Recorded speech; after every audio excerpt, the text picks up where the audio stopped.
un seul vainqueur et je le rappelle, mais ce Spider-Fight est un combat à mort. On va pas se mentir, ce sont tous d'excellents Spider-Man, mais la première araignée à se faire écraser n'est autre que Andrew Garfield. C'est mon Spider-Man préféré et c'est clairement le maître de ce classement en termes d'agilité. Non mais sérieux, chaque scène dans lesquelles on le voit se balancer avec ses toiles, c'est une masterclass. Mais malgré sa dextérité avec ses toiles, si ta force brute n'est pas au niveau, t'es foutu. Son plus gros exploit en termes de force a été de tenir une voiture suspendue avec une seule main, ce qui représente environ une tonne, et c'est déjà énorme. Mais face à un Tom Holland âgé de seulement 15 ans qui a pu soulever des dalles de béton de plus de 2 tonnes, ou encore un Tobey Maguire qui a pu littéralement stopper un train de plus de 100 tonnes rempli de gens à bord à pleine vitesse, la force cinétique de cet exploit était tellement gigantesque que son costume se déchirait. Et pour que vous compreniez, voici ce qui serait passé si ça avait été Andrew Garfield qui essayait de stopper ce train. Le prochain Spider-Man a rangé le costume, et les gars, écoutez-moi avant de vous énerver, c'est Miles Morales.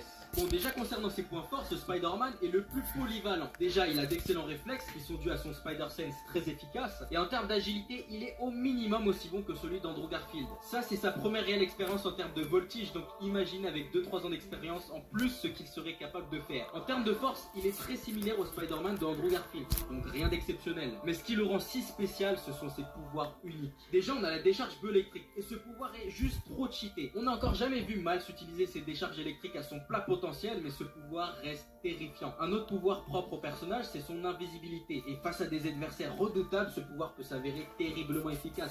Sauf pour le Spider-Man de Tom Holland. Ce Spider-Man a sans aucun doute le meilleur Spider-Sense et c'est même pas comparable. Il est capable de ressentir le danger avant même qu'il ne se produise, genre quand il capte que Norman était en fait un méchant, mais sa démonstration la plus impressionnante fut face à Rey Mysterio. Lors de l'attaque de drone, il les a absolument tous neutralisés les yeux fermés et il a été capable de détourner un coup de feu à bout portant. Mais encore une fois, en termes de force, il est loin de rivaliser face à un Tobey Maguire. Son plus gros exploit aurait été de légèrement pendant 6 secondes, et en ce qui concerne la voltige, ce Spider-Man est de loin le pire de cette liste. En comparaison, le Spider-Man de Tobey Maguire est un Spider-Man bien plus équilibré. C'est l'un des meilleurs swingers de la liste. Il est incontestablement le Spider-Man avec le plus de force et en termes d'agilité, il est aussi bon que Andrew Garfield. Tobey Maguire est le Spider-Man le plus redoutable de la bande. Et si t'es pas d'accord avec ça, j'ai pas bien compris en quoi c'était mon problème. Mais c'est 6 Spider-Man dans une pièce qui en sort vivant. Tobey Maguire, Andrew Garfield et Miles Morales.